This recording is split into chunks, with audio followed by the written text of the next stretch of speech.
Shri ડી.એચ. Patel આરવીટીટી institute ITI કાયાવરોહણ ખાતે 12 March 2026ના રોજ સાધનો અને મશીનરીના લોકાર્પણનો કાર્યક્રમ યોજાયો હતો. આ સાધનો WAGO કંપનીના ઔદ્યોગિક સામાજિક જવાબદારી ફંડ દ્વારા આપવામાં આવ્યા છે.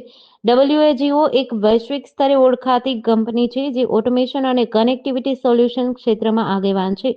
આ કંપની વિશ્વભરમાં શિક્ષણ, નવીનતા અને સમુદાય વિકાસને પ્રોત્સાહન આપતી વિવિધ પ્રવૃત્તિઓને સમર્થન આપે છે. આ પ્રોજેક્ટના અમલીકરણ માટે વ્યોમ નામની ગેરસરકારી સંસ્થા કાર્યરત છે. વ્યોમ સંસ્થા મુખ્યત્વે વંચિત વર્ગ માટે શિક્ષણ, આરોગ્ય સેવા, યુવક અને મહિલા વિકાસ, કચરો વ્યવસ્થાપન તેમજ દિવ્યાંગજનો માટે સુલભતા જેવા કાર્યક્ષેત્રોમાં કામ કરે છે. શ્રી ડી.એચ. પટેલ આરવીટીટી ઇન્સ્ટિટ્યૂટ આઈટીઆઈ કાયાવરોહણમાં હાલ આશરે 280 વિદ્યાર્થીઓ વિવિધ ટ્રેડ્સ જેમ કે computer operator and programming assistant, electrician, fitter, welder વગેરેમાં અભ્યાસ કરે છે. વિદ્યાર્થીઓને વધુ સારી પ્રાયોગિક તાલીમ મળી રહે તે માટે સંસ્થાને આધુનિક સાધનો અને મશીનરીની જરૂરિયાત હતી. આપવામાં આવેલ સાધનો વિદ્યાર્થીઓને નવીન તકનીકી કુશળતા વિકસાવવા, પ્રાયોગિક અનુભવ મેળવવા અને આત્મવિશ્વાસ વધારવામાં મદદરૂપ થશે.